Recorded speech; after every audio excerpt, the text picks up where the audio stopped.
السلام علیکم ورحمۃ اللہ وبرکاتہ۔ ہمارا یوٹیوب چینل درس قرآن و حدیث کو سبسکرائب کریں اور بیل آئیکن کو بھی دبائیں تاکہ ہمارے آنے والی نئی ویڈیو آپ تک پہنچ سکے۔ شکریہ۔ اعوذ باللہ من الشیطان الرجیم، بسم اللہ الرحمن الرحیم۔ الذين ينقضون عهد الله من بعد ميثاقه ويقطعون ما أمر الله به أن يوصل ويفسدون في الأرض أولئك هم الخاسرون۔ صدق الله۔ سورة البقرہ رکو نمبر 3 آیت نمبر 27۔ الذين ينقضون عهد الله من بعد ميثاقه، یہ وہ لوگ ہیں جو اللہ تعالیٰ سے مضبوط عہد کر کے توڑ دیتے ہیں۔ وَيَقْطَعُونَ مَا أَمَرَ اللَّهُ بِهِ أَن يُوصَلَ، اور جس کے جوڑنے کا اللہ تعالیٰ نے حکم دیا ہے اس کو کاٹتے ہیں۔ وَيُفْسِدُونَ فِي الْأَرْضِ، اور زمین میں فساد پھیلاتے ہیں۔ أُولَئِكَ هُمُ الْخَاسِرُونَ، یہ وہی لوگ ہیں جو نقصان میں پڑے ہیں۔ پشتو میں ترجمہ ہے، الذین فاسقان ہا خلق تی ینقضون چماتے عہد اللہ وعدد اللہ تعالی من بعد میثاقہ پس دا غید مضبطولنا ویقطعون او پریکی ما ہا تعلق امر اللہ به حکم ورکڑے اللہ تعالی دا غی ان یوصلا چیوزے دکڑشی یفسدون او فساد خروی دوی فی الارض پزمک کی اولئک ہم دا خلق الخاسرون تاوانیان۔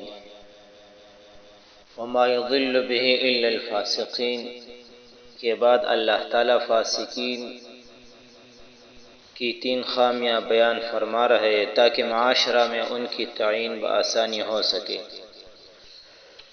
الذین ینقضون عہد اللہ، فاسقین کی پہلی خامی یہ ہے کہ یہ وہ لوگ ہیں جنہوں نے اللہ تعالیٰ سے کیے ہوئے وعدے توڑ ڈالے۔ اگرچہ اللہ تعالیٰ سے وعدہ کرنے کا دائرہ وسیع ہے لیکن اس سے وہ وعدہ مراد لینا زیادہ مناسب ہے جو عالم ارواح میں اللہ تعالیٰ نے پوری انسانیت سے اپنی ربوبیت اور اپنے پیغمبر حضرت محمد صلی اللہ علیہ وسلم کی رسالت کا لیا ہے، اور فاسقین نے گمراہی کی راہ اپنا کر اللہ تعالیٰ سے کیے ہوئے وعدہ کو پورا نہیں کیا۔ وَيَقْطَعُونَ مَا أَمَرَ اللَّهُ بِهِ أَن يُوصَلَ، یہ دوسری خامی بیان ہو رہی ہے کہ ان لوگوں نے ہر اس تعلق کو توڑ ڈالا جس تعلق کے جوڑنے کا حکم اللہ تعالی نے دیا تھا۔ بے دین کا عالم بردار جب خالق سے ربوبیت کے رشتے کی لاج نہ رکھے تو دوسری مخلوق سے تعلقات کا کیا خیال رکھے گا؟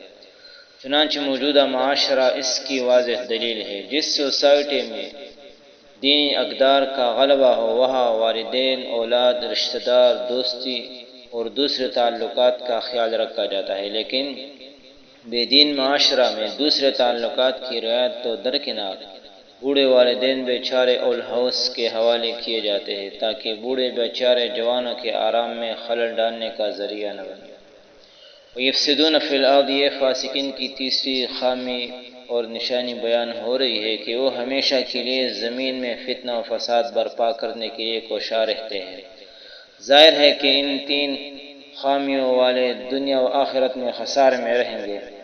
ان صفات کے ہوتے ہوئے ان کی کامیابی کی امید رکھنا عبث ہے۔ وآخر دعوانا الحمد للہ رب العالمین۔ سبحان ربک رب العزت عما یصفون وسلام علی المرسلین والحمد للہ رب العالمین۔ السلام۔